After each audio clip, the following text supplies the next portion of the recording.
Hi guys, ಎಲ್ರಿಗೂ ನಮಸ್ಕಾರ. So ಈ ಬಿಗ್ ಬಾಸ್ಗೂ ಯಾಕೋ ಪೊಲೀಸ್ ಸ್ಟೇಷನ್ಗೂ ಕಂಪ್ಲೇಂಟ್ಗೂ ಈ ಮಹಿಳಾ ಆಯೋಗಕ್ಕೂ ಒಂಥರ ಏನೋ ಸಂಬಂಧ ಶುರುವಾಗಿದೆ. ಏನು ಸಿಲ್ಲಿ ಸಿಲ್ಲಿ ರೀಸನ್ಗಳಿಗೆಲ್ಲನೂ ಕಂಪ್ಲೇಂಟ್ ಕೊಡ್ತಾರೋ ಅರ್ಥ ಆಗ್ತಿಲ್ಲ ನನಗೆ.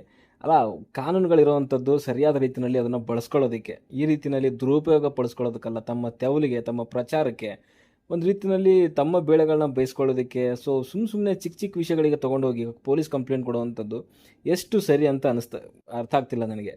ಅಲ್ಲ ನೋಡಿ, ರೀಸೆಂಟ್ ಟೈಮಲ್ಲಿ ನೋಡ್ತಾ ಇದ್ದಾರೆ. ಸೊ ಬಿಗ್ ಬಾಸ್ ಅಂತ ಬಂದಾಗ ಸುಮ್ಮನೆ ಪ್ರಚಾರಕ್ಕೋಸ್ಕರ ಕೆಲವರೆಲ್ಲ ಬಂದ್ಬಿಟ್ಟು ಸೊ ಸಿಕ್ಕ ಸಿಕ್ಕ ರೀತಿಯಲ್ಲಿ ಸುಮ್ಮನೆ ಕಂಪ್ಲೇಂಟ್ಗಳನ್ನ ಕೊಡುವಂಥದ್ದೆಲ್ಲ ನಡೀತಾ ಇದೆ. ಓಕೆ, ಸೊ ಒಂದು ಏನೋ ವ್ಯಾಲಿಡ್ ರೀಸನ್ ಇರಬೇಕು ಅದಕ್ಕೆ.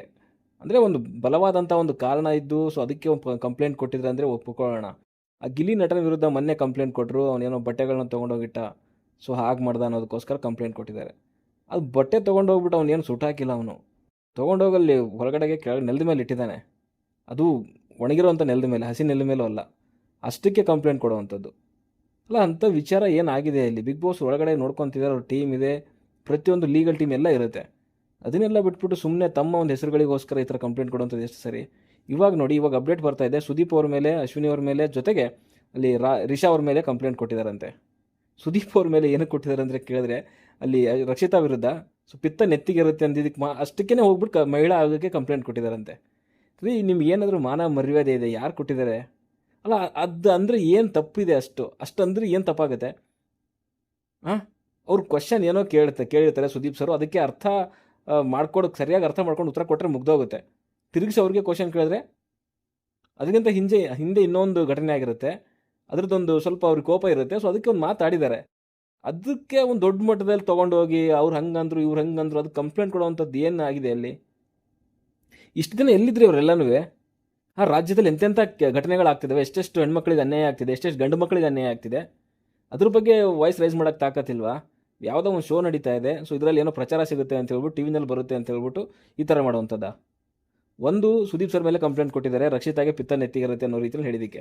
ಓಕೆ, ಇದೆಯಾ ಅಂತ ದೊಡ್ಡ ಕಂಪ್ಲೇಂಟು ಎಲ್ಲ ಬಿಟ್ಟಾಕಿ ಇವರೆಲ್ಲ ಪ್ರಚಾರಕ್ಕೆ ಮಾಡ್ತಿರುವಂಥದ್ದು. ಇನ್ನೊಂದು ಅಶ್ವಿನಿ ವಿರುದ್ಧ ಕೊಟ್ಟಿರುವಂಥದ್ದು ಏನಂತಂದರೆ, ರಕ್ಷಿತಾಗೆ ಎಸ್ ಕ್ಯಾಟಗರಿ ಅನ್ನೋ ರೀತಿಯಲ್ಲಿ ಏನೋ ಮಾತಾಡಿರುವಂಥದ್ದು.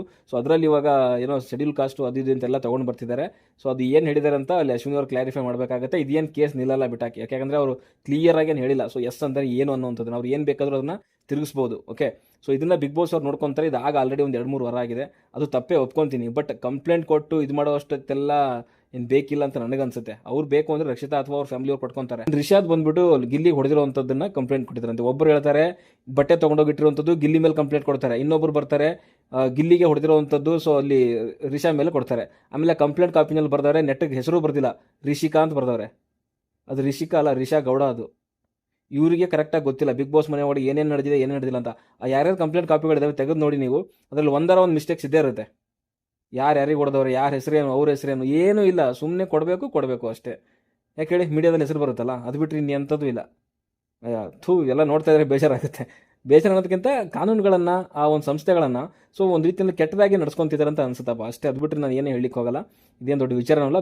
ಬಟ್ ಒಂದು ಸುದ್ದಿವಾಹಿನಿಗಳಲ್ಲಿ ಇದನ್ನು ಪ್ರಚಾರ ಮಾಡ್ತಿರೋದ್ರಿಂದ ನಾನು ಹೇಳ್ತಾ ಇದ್ದೀನಿ ಅಷ್ಟೇ. ಓಕೆ, ಇದು ಬಿಟ್ಟರೆ ನೀನು ಹೇಳಿ ಜಾಸ್ತಿ ತಲೆ ಕೆಡಿಸ್ಕೊಳಕ್ಕೆ ಹೋಗ್ಬಿಡಿ ಇವೆಲ್ಲನೂ. ಬಟ್ ಸರಿಯಾದ ರೀತಿಯಲ್ಲಿ ಕಾನೂನು ಯೂಸ್ ಮಾಡ್ಕೊಳ್ಳಿ, ಇಲ್ಲ ಅಂತಂದರೆ ಬೆಲೆ ಇರಲ್ಲ ಅವಕ್ಕೆ, ತಂದಿರೋದಕ್ಕೂ ಕೂಡ ಕಾನೂನನ್ನ. ಓಕೆ, ಬಾಯ್.